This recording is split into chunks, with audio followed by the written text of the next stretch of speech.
함께 일어서서 성령 2장을 부르도록 하겠습니다.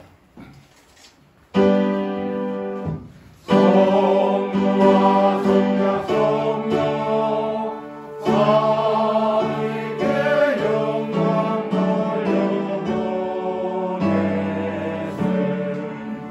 에서부터 이제까지 또 영생도 꿈꾸러 성삼위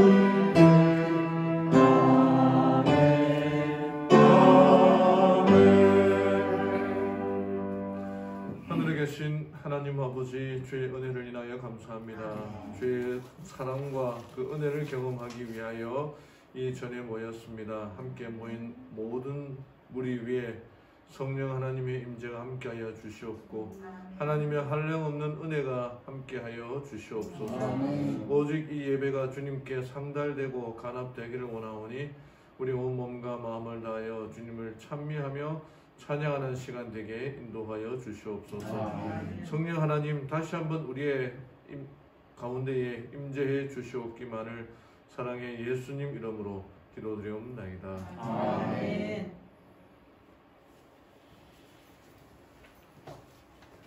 다 함께 찬미 22장을 부르도록 하겠습니다. 이 찬미에 세중을 대표해서 박경옥 장로님께서 기도해 주시겠습니다.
자비로우시고 은혜로우시며 노하기를 더디하시는 거룩하신 주님이시여 은혜를 감사드립니다.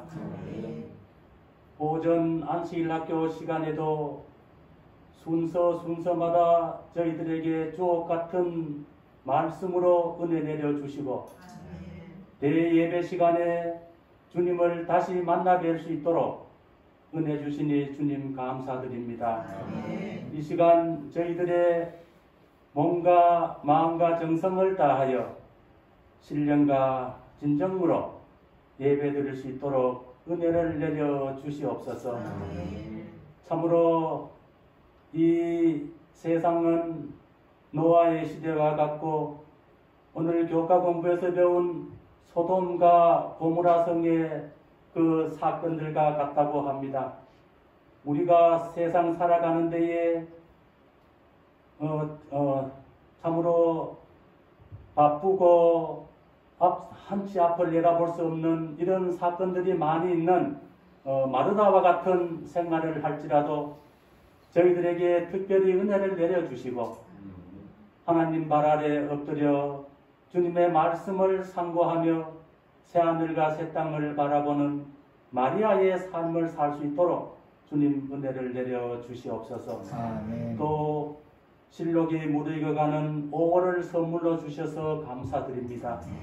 5월은 가정의 달이요 또 청소년의 달입니다. 가정의 달을 맞이하여 우리 성도님들의 모든 가정에 하나님의 무한하신 사랑과 축복이 함께하여 주시고 어려운 일이나 시험에 들지 아니하도록 도와주시오며 예수님이 즐겨 찾고 천사가 즐겨 찾는 귀한 가정들이 될 수 있도록 은혜를 내려 주시옵소서. 특별히 선물로 주신 자녀분들에게 주님 함께하여 주시고 믿음을 더하여 주시오며 명철을 더하여 주셔서 어디를 가나 믿음의 백성으로서 또 믿음의 자녀들로서 형통한 길로 갈 수 있도록 주님 도와주시옵소서. 이제 목사님을 통하여 귀한 생명의 말씀을 들을 때에 목사님 위에 성령께서 함께하여 주시고 말씀에 기름 부어 주시고 능력을 입혀 주시옵소서. 오늘 안식일이 다할 때까지 주님 저희들과 함께하여 주시옵기를 거룩하신 예수님 성호로 간절히 기도드리옵나이다.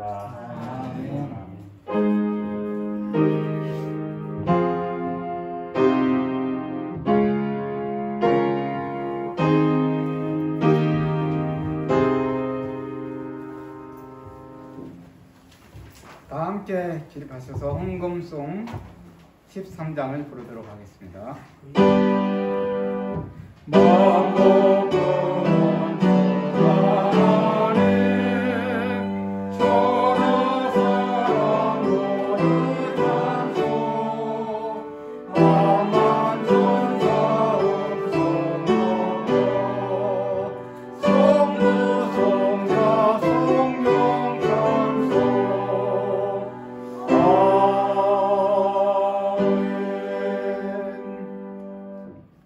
하늘에 계신 하나님 아버지, 오늘도 이렇게 맑고 아름답고 행복한 안식일을 허락하여 주셔서 감사합니다. 아버지 하나님, 주님의 성도님들 또한 주님의 전에 나올 때 주님의 것을 구별하여 하나님께 헌물을 드릴 수 있는 귀한 축복을 허락하셔서 감사합니다. 또한 교회의 여러 가지 재정, 여러 가지 헌금들을 또한 주님 앞에 드릴 수 있는 그런 믿음을 또한 허락하시며 감사드립니다. 아버지 하나님, 이 열의 하나를 구별하여 드린 모든 성도들에 주님께서 함께하여 주셔서 더욱더 모든 하는 일들마다 더욱더 번성하고 또한 귀한 축복을 받도록 하여 주시옵소서. 또한 이 헌물들이 쓰여지는 곳곳마다 하나님의 기별이 전파되므로 말미암아 주님의 날이 속히 오는 그런 귀한 예물로 쓰여질 수 있도록 주께서 축복하여 주시옵소서. 이 시간 예배 시종을 주께서 주관하고 인도하여 주시옵기를 원하며 예수님 이름으로 간절히 기도드렸사옵나이다.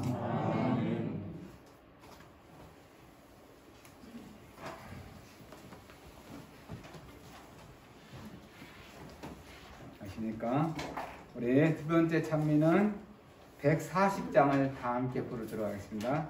140장 찬미 후에 목사님께서 귀한 말씀 주시겠습니다.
십자가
안녕하십니까? 네, 반갑습니다.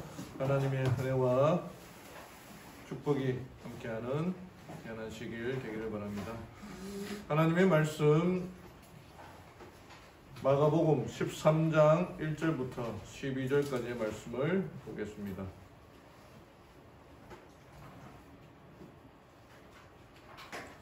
마가복음 13장 1절부터 있는 말씀을 차근차근 보도록 하겠습니다.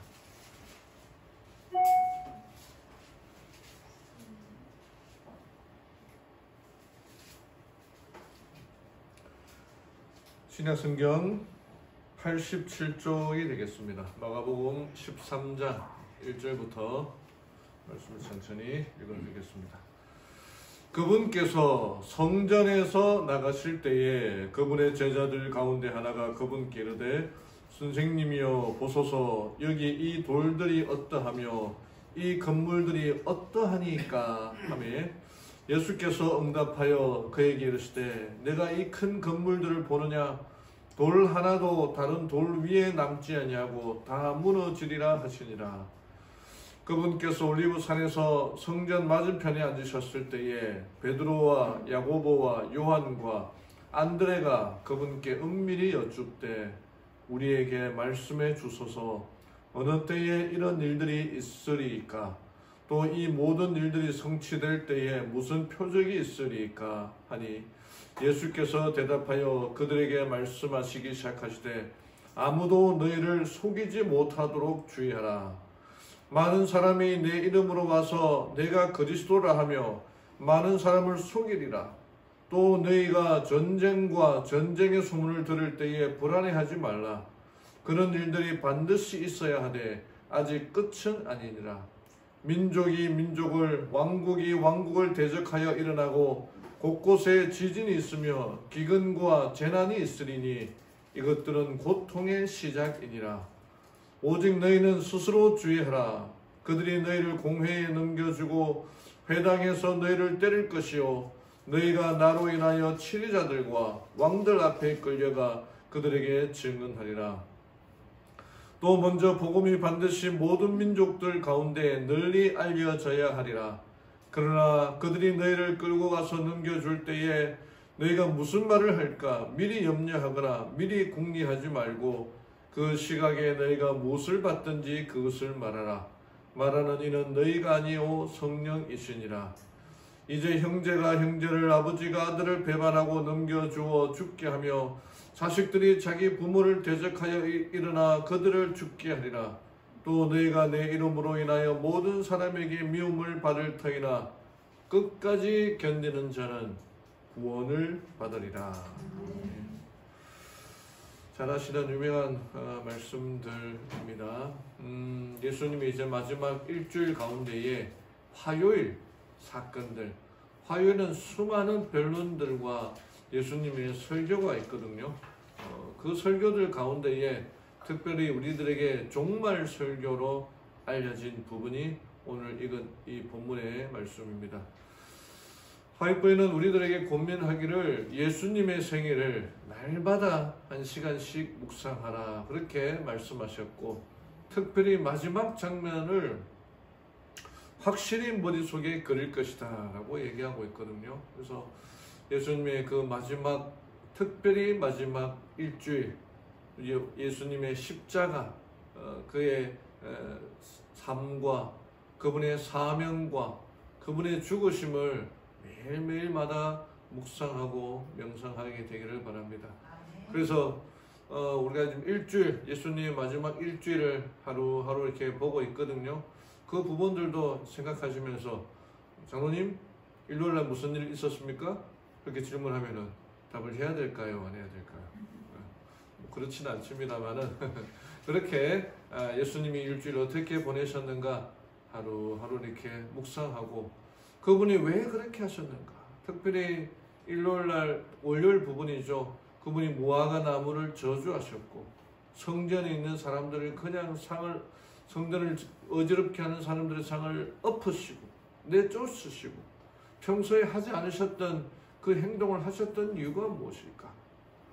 라고 이렇게 묵상하고 또 예수님의 특히 오늘 화요일은 변론의 날이라 해서 예수님의 변론과 바리새인들과 논쟁하고 또 종말에 관하여 설교하는 부분들이 나타납니다. 그래서 마지막 때에 마지막 일주일 가운데에 예수님께서는 마지막을 준비하도록 설교하신 이유가 무엇일까 하나하나 생각하면서 지금 오늘 이 시대를 살아가는 우리들은 또 어떠한 마음으로 살아가야 될지 예수님의 삶이 우리의 삶이 되기를 간절히 바랍니다. 자, 그리고 또 5월달은 가정의 달인데 가정의 달에 대해서 잠깐 서러운 부분으로 좀 고민을 하고, 잘 아시는 말씀인데 우리가 이 가정의 달에 남편이 해야 할 일, 아내가 해야 할 일, 또 자녀로서 해야 할 일, 부모가 해야 할 일을 몰라서 못하는 건 아니잖아요. 알면서도 못하지만 그래도 성경의 원칙들이 무엇인가 한번 살펴보기를 원합니다. 좀 재밌는 글을 보았습니다. 제목이 아내 사진 보며 힘내는 남편. 우리 남편들 분의 중에 자기 아내 사진 들고 다닐 수 있으세요? 볼 때마다 힘을 얻는다 생각하고 읽었는데 반전이 있습니다. 반전. 남자가 살다가 너무 힘들 때면 지갑에 있는 아내 사진을 꺼내봅니다. 왜 꺼내보냐 했더니 내가 이 사람과도 살고 있는데 이 세상에 못할 일이 어디 있겠냐. 참 대단한, 왜 이런 글들이 인터넷에 차고 넘치는지 모르겠어요. 근데 이걸 보고 또 아내가 이렇게 얘기합니다. 남편 사진 보며 힘내는 아내. 여자도 살다가 힘이 들 때면 지갑에 있는 남편 사진을 꺼내 본답니다. 내가 이것도 사람 만들었는데 세상에 못할 일이 어디 있겠냐. 공감하십니까? 우리 아내분들 공감하세요? 고개를 끄덕이는 분이 몇 명 계시네요. 네. 사람은 판단력 결여로 결혼하고 인내력 결여로 이혼하고 기억력 결여로 정혼한다. 이렇게 얘기되어 있는데 알랑 드 클루라고 하는 사람이 얘기하는 겁니다. 참 재미있는 글들이 많습니다. 결혼에 대해서, 가정에 대해서. 그런데 하나님께서는 화이트보이를 통해서 말씀하시기를 혼인을 귀히 여기라 라고 얘기하셨습니다. 결혼을 귀히 여기라. 함부로 그냥 뭐 살겠니 뭐 안 살겠니 그런 말을 하지 말고 귀히 여기라 라고 말합니다. 이는 하나님께서 사람에게 주신 첫 선물들 중에 하나이며 아담이 범죄한 후 낙원의 문을 나서면서 가지고 나온 두 개의 제도, 안식일과 결혼 중에 하나, 가족 제도입니다. 이와 관련되는 거룩한 원칙이 인정되고 순종될 때 결혼은 하나의 축복이 된다. 그것은 인류의 순결과 행복을 수호하며 또한 사람의 사교적 필요를 공급하고 육체적, 지적, 도덕적 본질을 향상시킨다. 여러 참 좋은 말들이 있는데 가정을 통해서 힘을 얻을 수 있다는 거죠. 남편도 힘을 얻고 부인도 힘을 얻고 자녀들도 힘을 얻고 부모들도 힘을 얻는 결혼을, 혼인을 귀히 여기라 우리들에게 권면하고 있습니다. 부부들에게 하시는 말씀입니다. 하나님께서 친히 아담에게 한 반려자를 주셨다. 하나님께서는 그의 동무가 되기에 적당하고 사랑과 동정으로 그와 하나 될 수 있는 돕는 배필, 즉 그에게 적합한 조력자를 그를 위하여 준비하셨다. 아담의 돕는 배필로 하와를 주셨고 하와의 돕는 배필로 아담을 주셨다는 것입니다. 하와는 아담의 옆구리에서 취한 갈빗대로 지음을 받았다. 그것은 여자가 머리가 되어 남자를 지배하거나 열등한 존재로 마구 짓밟힘을 당해서는 안 될 것이라는 것과 갈빗대로 취함받은 이유가 만약에 아담의 발가락뼈로 취함을 받았다면 넌 나의 발가락으로 만들었으니 내가 너를 이렇게 무시해도 된다 라고 그렇게 생각했을지도 몰라요. 그러나 만약에 아담의 또 머리뼈로 만들었다면 내가 너의 머리가 되겠다, 하와가 위에 오르겠다 그렇게 생각했을지도 모릅니다. 그러나 갈비뼈로 만드신 분명한 이유가 여기 있는 거죠. 사람과 동등한 자로서 그의 곁에 서서 사랑과 보호를 받아야 된다는 것을 의미합니다. 그래서 여자는 남자의 제2의 자로서 밀접한 사랑과 애정의 결합을 보여주는 거예요.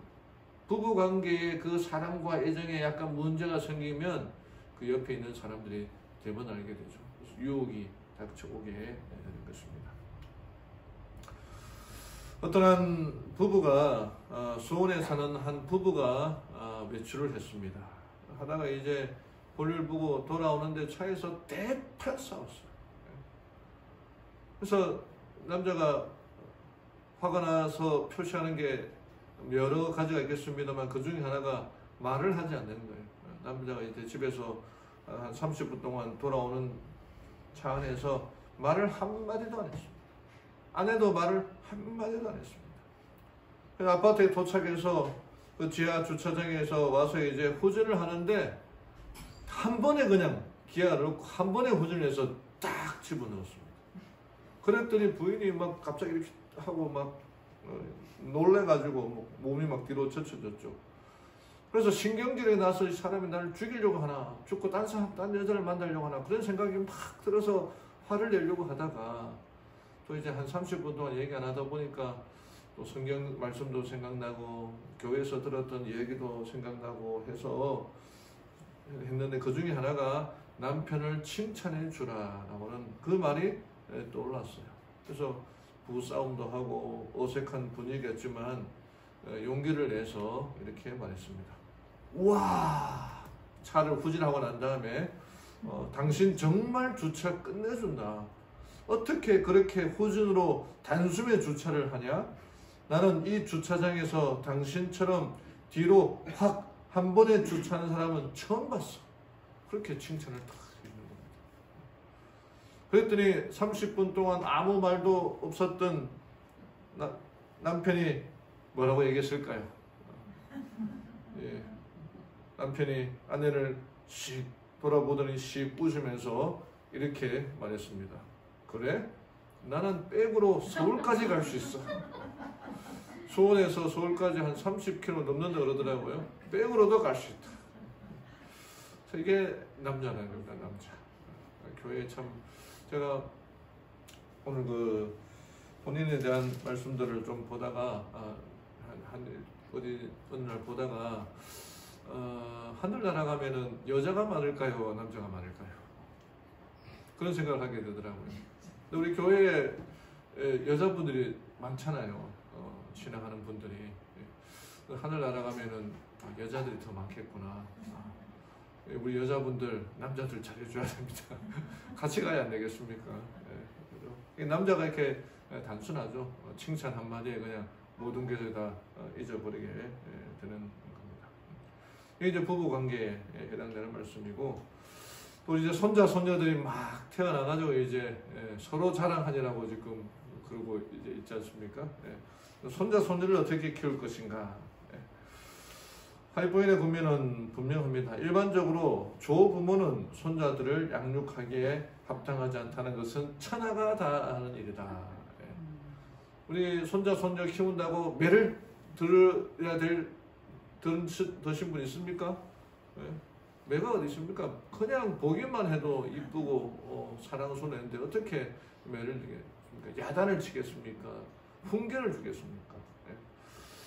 조부모는 손자들을 양육하기 합당하지 않다는 것은 천하가 다 아는 일입니다. 그래서 와이프는 권면하기를 자녀들과 손자들과 조카들에게 가치 있는 선물을 하기 원하는 자들은 그들을 위하여 위에 언급한 와이프니 권면한 아동 서적들이 있거든요. 그런 것들을 주라. 뭐 이렇게 책을 많이 사주라. 조부모가 할 수 있는 최고의 일 중에 하나가 책들을 많이 보여주라는 것입니다. 또한 자녀들, 손자녀들을 포함해서 노엽게 하지 말라. 에베소서 6장 4절 너희 아버지들아 너희 자녀들을 노엽게 하지 말고 오직 주의 교육과 주의 훈계로 양육하라. 아버지들아 너희 자녀들을 노엽게 하지 말라. 그들이 낙담할까 염려하더라.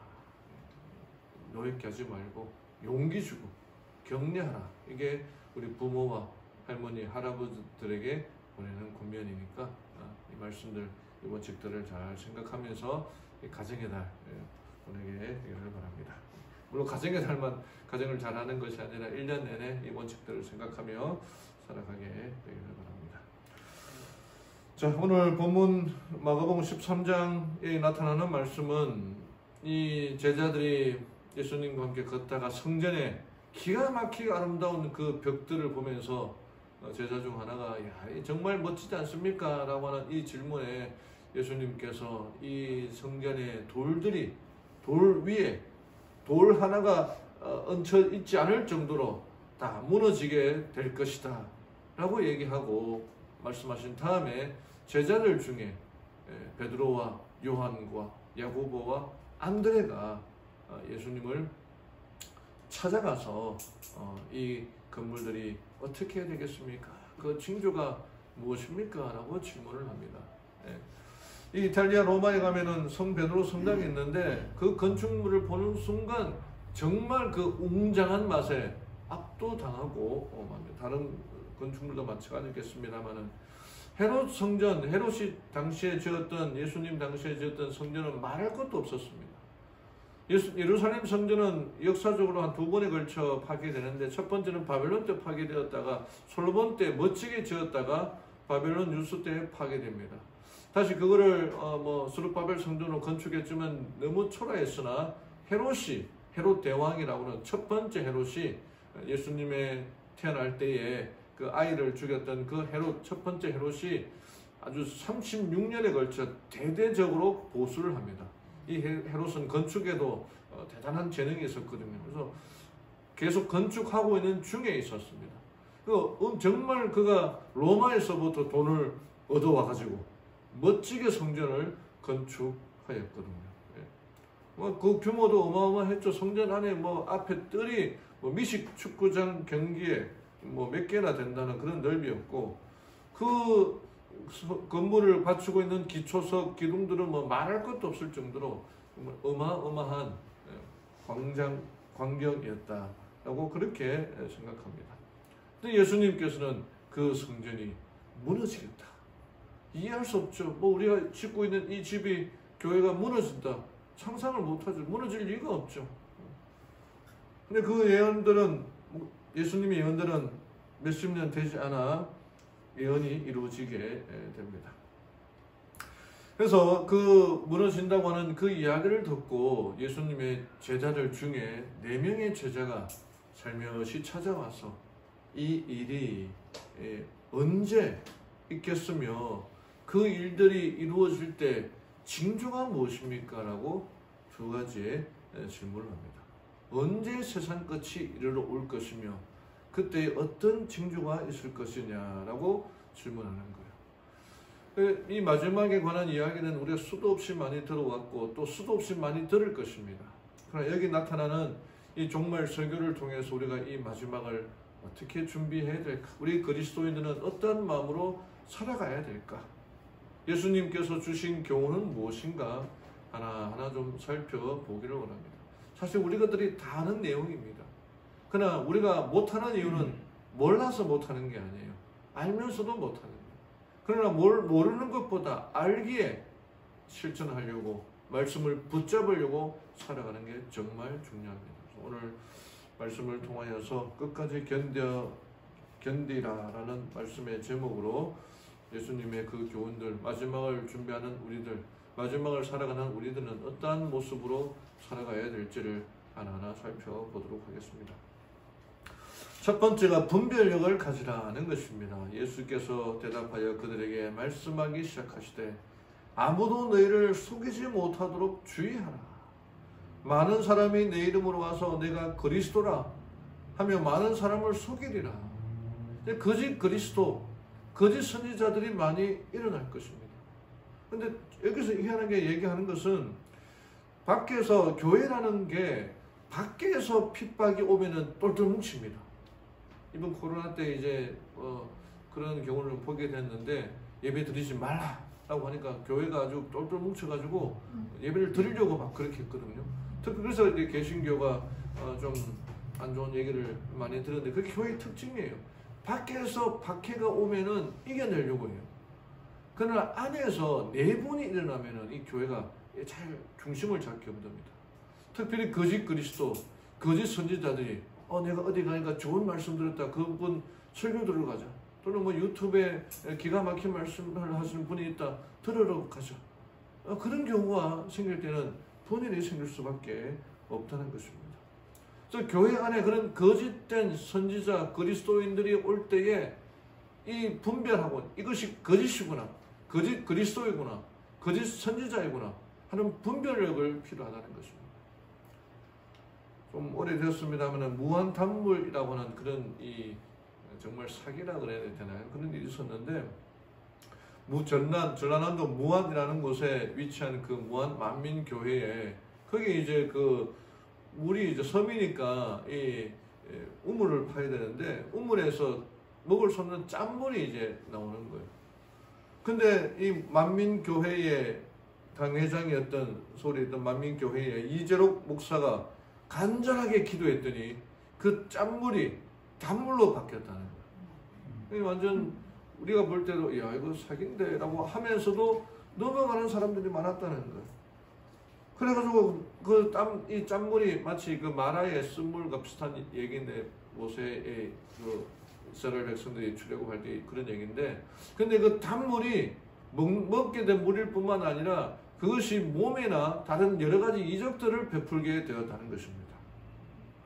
그래서 그런 여러 가지 이적들 전에 TV에 나오는데 이 사람이 교회 이름이 나와 있지 않습니다. 이 사람이 이 무한 단물을 가지고 세수를 했더니 자기가 원래 쌍꺼풀이 없었는데 쌍꺼풀이 생겼다고 그렇게 지금 얘기를 하고 있는 거예요. 그에 대한 이 뭐라 그럴까 간증을 써놨는데 참 말도 안 되는 자기 집 강아지가 교통사고를 나가지고 뭐 걷지도 못하고 뭐 이렇게 됐는데 그 무한 단물이 생각나서 목사님이 주신 무한 단물을 그 강아지에게 뿌렸더니 그 다음날 이를 보니까 건강하게 나와서 걸어 다니고 있다. 뭐 그런 얘기를 하고 있고 그 다음에 밑에 이 분은 갑자기 자기 집 세탁기가 고장이 나가지고 그 고장은 어떻게 그 다음날 이제 뭐 명절인데 뭐 교회 갈 준비도 해야 되고 못했는데 무한 단물을 받아서 그거를 세탁기에 뿌렸더니 짱 하면서 고쳐져 가지고 돌아간다는 그런 얘기를 이렇게 하고 있는 겁니다. 그래가지고 패러디가 많이 나왔어요. 뭐 하여튼 뭐 별 우스개 그러니까 교회가 이 뭡니까 이렇게 뭐 영광을 받고 정말 그런 칭찬받는 교회가 아니라 우스꽝스러운 그렇게 교회가 되어버리고 말았다는 것입니다. 저는 여기 유명한 이 스피치들이 있는데 여기 뭐 법륜 스님이나 김창옥 등등 이 유명한 사람들의 이 강의를 저도 듣거든요. 들으면서 야 스님이 결혼도 안 하고 가정도 없는데 어떻게 이렇게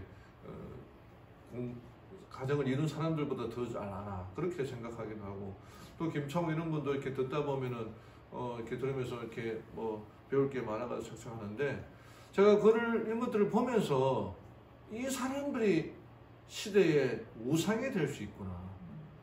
갑자기 변해서 거짓 선지자들이 될 수 있구나. 이 스님을 따라다니는 사람들이 엄청나게 많습니다. 후원하는 사람들이. 이 사람들도 마찬가지고 이렇게 변할 수가 있다는 거죠. 목사가 거짓 그리스도 거짓 선지자가 될 수 있을까요? 화이트보이는 이에 대해서 분명히 경고했습니다.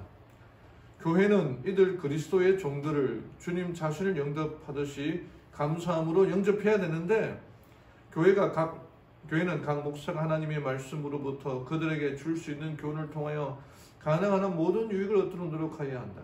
하나님의 종들이 전해주는 진리들을 겸손해서 우러나오는 온유한 마음으로 받아들여 감사하되 어떠한 목사도 우상화되어서는 안 된다라고 분명히 말하고 있습니다. 이렇게 은혜 놓은 설교 말씀을 하다 보면은 당연히 따라오는 팬클럽이 생기겠죠.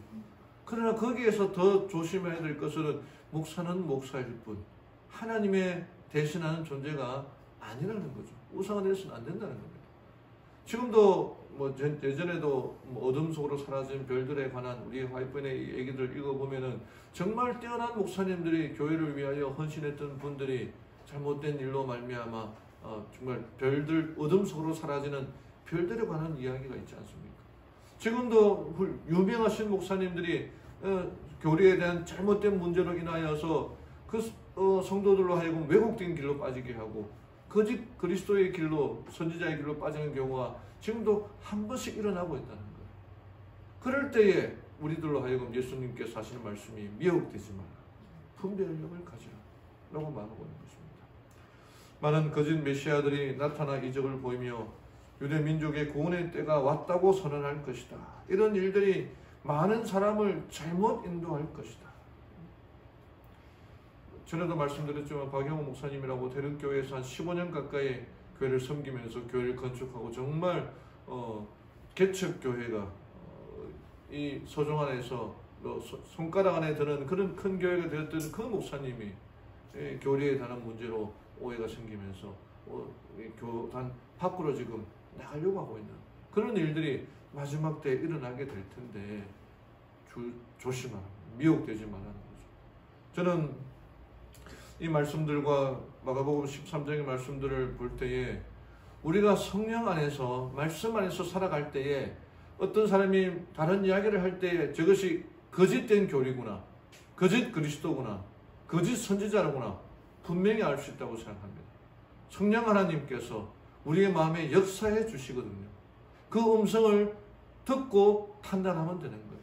하나님은 우리를 그냥 내버려 두지 아니하시고 말씀을 통해서 성령을 통해서 역사할 때에 그 음성을 듣고 따라가면 되는 것입니다.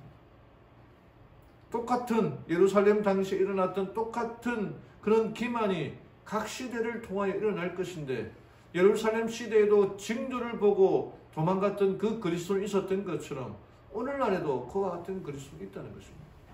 성령 하나님의 음성을 듣고 그 음성을 따라 판단하고 미혹되지 말고 거짓 선지자, 거짓 그리스도에게 넘어가지 말고 말씀 안에 굳게 서 있는 우리 모든 성도님들 되기를 간절히 바랍니다. 두 번째는 끝까지 견디는 자는 참고 기다리라. 끝까지 견디는 자는 구원을 받을 것이다 라고 얘기하고 있습니다. 우리들의 재림교회의 신앙의 그 모습이 인내 아닙니까? 인내.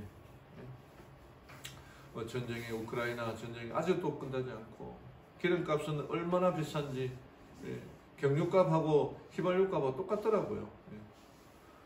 지금 일어나는 일들 가운데에 특별히 8절에 고통의 시작, 재난의 시작이라고 하는데 영어 성경에서는 산고의 시작이다 라고 그렇게 말합니다. 이 모든 일들이 끝이 아니라 시작이라는 거예요. 그러니까 그 시작을 통해서도 끝까지 견뎌나는 겁니다. 마크 피셔 교수라는 분이 이런 말을 했습니다. 장애물을 만나면 이렇게 생각하라. 내가 너무 일찍 포기하는 것은 아닌가? 실패한 사람들이 현명하게 포기할 때 성공한 사람들은 미련하게 참는다. 저는 이 글이 참 마음에 와닿았습니다. 실패하는 사람과 성공하는 사람의 특징인데 실패하는 사람은 현명하게 빨리 포기해요. 그러나 성공한 사람들은 미련하게 참는다는 겁니다. 여러분 우리 그리스도인들 인내하는 사람들 미련하게 참아야 돼요. 끝까지 붙들고 남아 있어야 돼요. 지구가 노아의 때로 돌아가고 있다. 그리고 거대하고 무시한 재앙이 구원의 방주인 예수 그리스도 안에 들어오길 거부한 이들을 기다리고 있다. 여러분은 방주 안에 있는가? 당신은 근처에 있을지도 모른다. 확실하게 들어와 있는가? 거대하고 무서운 폭풍이 오고 있다. 노아의 때는 곧 우리에게 올 것이다. 당신은 심판의 날을 위해 준비되고 있는가? 빌리 그레이엄 목사님이 결정이라는 설교문에서 이렇게 말하고 있습니다. 마지막 때를 위하여 우리는 준비하고 있는가? 어떻게 준비해야 되는가? 1968년에 태어나서 2016년에 돌아가신 박진식 시인이라는 분이 있습니다. 이분 절망은 희망의 다른 이름이다.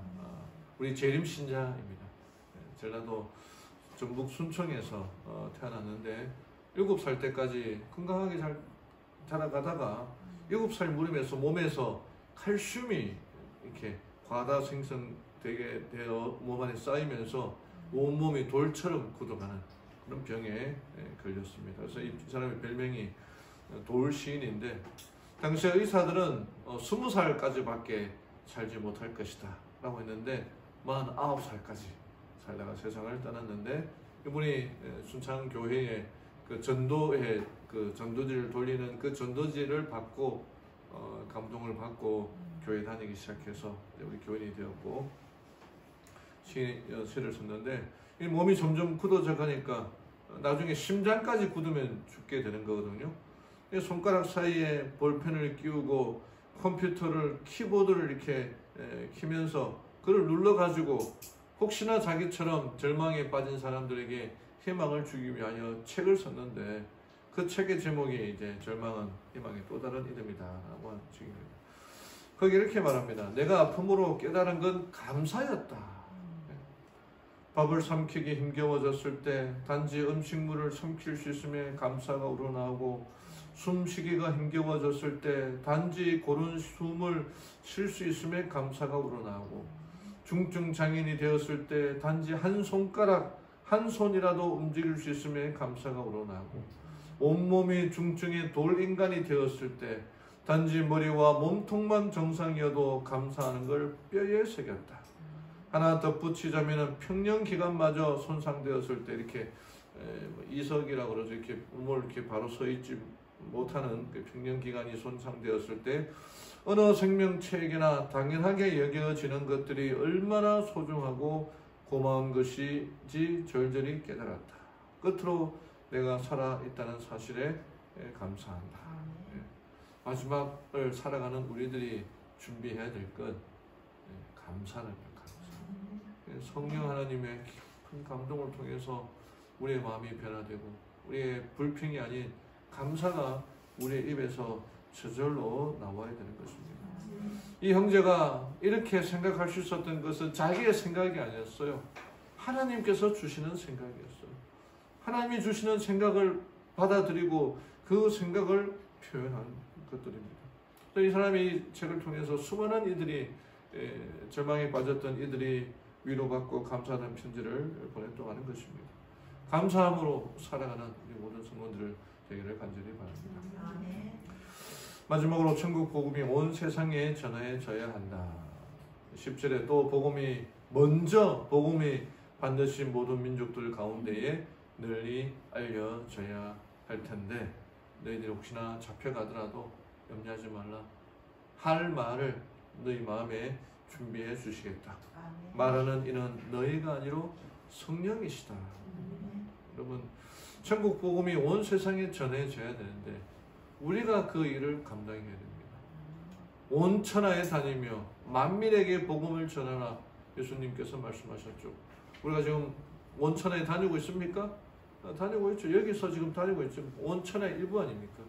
다니면서 모든 사람에게 복음을 전하라. 우리가 지금 제자훈련 과정을 보내고 있는데, 이 제자의 수레바퀴라고 하는 게 있어요. 이게 뭐냐면은 예수님께서 가르쳤던 4가지, 바울도 배웠던 4가지. 이게 뭐냐면은 기도하는 법. 우리 정집사님 얘기하셨는데 기도 일지를 기록해서 기도하는 법. 그 다음에 말씀 연구, 묵상하는 법. 그리고 그 말씀을 연구하고 묵상했던 것을 순종하는 법. 그 기도하고 말씀 연구하고 묵상했던 것을 순종했던 것들을 간증하는 것. 이게 전도라고 해요. 이 제자의 수레바퀴입니다. 또 이 제자의 수레바퀴 4개의 삶을 통해서 우리의 삶이, 매일의 삶이 성령 충만한 삶을 살아가게 되는 거예요. 그래서 어떻게 기도해야 되느냐? 우리 제자들이 한번 암송해 볼까요? 요한복음 15장 7절 어떤 말씀 있죠? 너희가, 강집사님 잘하시네요. 너희가 내 안에 거하고 내 말이 너희 안에 거하면 무엇이든지 원하는 대로 구하라. 그래야만 이루라. 이게 기도하는 것입니다. 말씀은 뭘까요? 시편 143편 8절. 정집사님, 아침에 나로 하여금 주의 인자한 말씀을 듣게 하소서. 내가 주를 의뢰함이니이다. 나로 하여금 내가 다닐 길을 알게 하소서. 내가 내 영혼을 주께 드림이니이다. 날마다 나에게 하시는 말씀을 듣고 순종하고 따릅니다. 신명기 6장 6절에 뭐라고 말씀하고 계십니까? 너는 오늘 내가 내게 명하는 이 말씀을 너는 마음에 새기고 주께서 하신 말씀을 마음에 새기고. 디모데후서 2장 2절 뭐라고 얘기하고 있습니까? 또 내가 많은 증인들 앞에서 내게 들은 바를 충성된 사람들에게 부탁하라. 그들이 또 다른 사람들을 가르칠 수 있으리라. 내가 받은 은혜를 전하라. 내가 받은 내가 할 일을 위임하라. 이게 바로 우리들에게 가르쳐주는 제자의 훈련의 수레바퀴의 과정들인 겁니다. 이 훈련을 통해서, 이 과정을 통해서 복음이 온 천하에, 온 세상에 전하여 줄 수 있는 것입니다. 마지막으로 한 얘기를 해드리고 오늘 말씀을 마치겠습니다. 대한민국의 육군사관학교에 아주 잘 나가는 장교가 있었습니다. 그는 항상 1등이었습니다. 공부, 운동, 평가 대단히 잘하였고, 이는 못하는 것이 없었던 사람이기에 이 육군 장교가 그의 인생에 예수님을 필요로 할 그 턱이 없었습니다. 그래서 좀 있으면 별을 달 것이라는, 장군이 될 것이라는 희망으로 하루하루 살아가는데 그만 암에 걸리고 맙니다. 그리고는 모든 것이 무너지기 시작했습니다. 다행히 친구 중에 한 사람이 목사님이셨어요. 그 목사님을 통해서 예수님을 발견하게 되고, 이제 임종이 얼마 남지 않아 만큼 병이 악화되었을 때 목사님 친구가 찾아갑니다. 그리고는 그랬더니 이 친구가, 육군 장교 대령이었던 이 친구가 목사님에게 이렇게 부탁합니다. 자네가 내 친구 아닌가? 나 같은 사람이 이 세상에 너무 많을 터인데 자네가 사람들을 만나면 내 이야기를 해주게 하면서 이렇게 얘기했습니다. 나는 인생이 이렇게 짧을 줄 몰랐네. 나는 인생이 끝이 있다는 것을 알지 못하며 살았네. 예수님 없이 산 인생이 얼마나 부끄럽고 잘못된 인생이었으며 허무한 인생이었는지 내 이야기를 하면서 사람들에게 말해주게.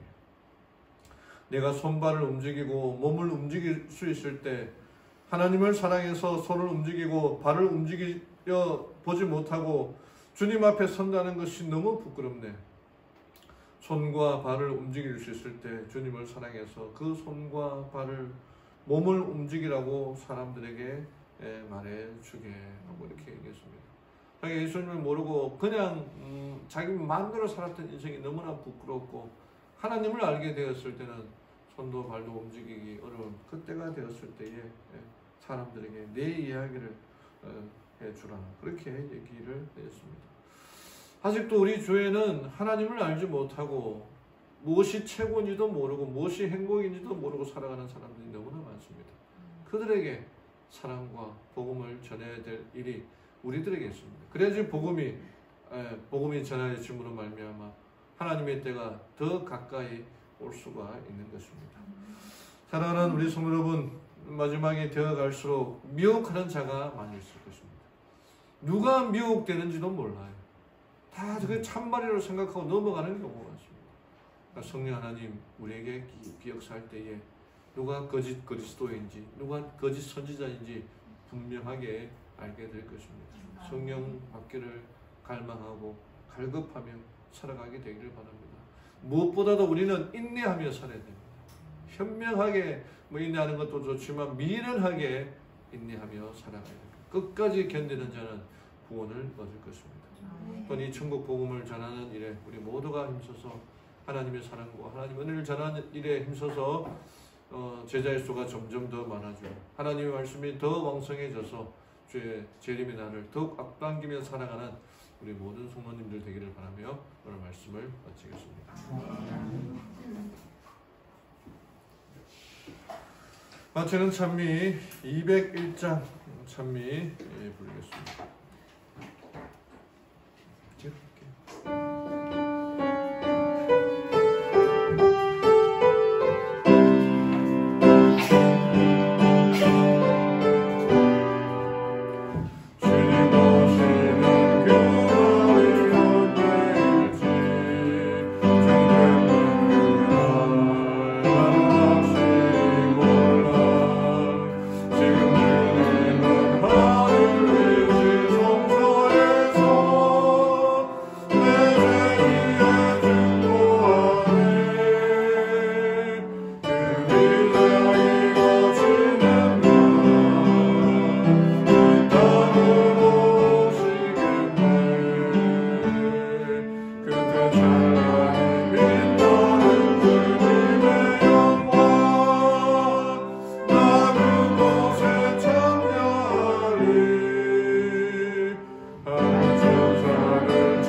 하나님 아버지, 이 마지막 때가 점점 다가옴을 징조로 여러 상황으로 우리가 알고 있습니다.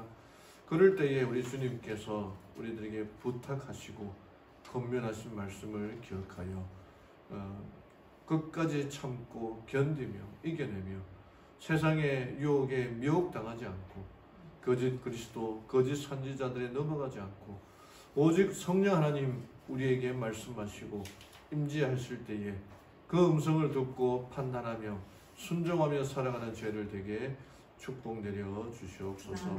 아버지 하나님, 끝까지 견디는 자 되게 도와주시옵소서. 끝까지 인내하는 자 되게 인도하여 주시옵소서. 우리 재림 성도들 여러 어려움이 있고 또 핍박이 있다 하더라도 주님의 놀라운 능력을 힘입어 그 은혜 가운데에 하루하루 살아가기를 원합니다. 하나님, 성령의 임재하심을 통하여 끝까지 견디는 자, 구원받는 자 되게 도와주시옵소서. 또한 이 모든 일에 천국 복음이 온 세상에 전파되어야 하느니 온 천하를 다니며 만민에게 복음을 전하는 주의 제자들 되게 도와주시옵소서.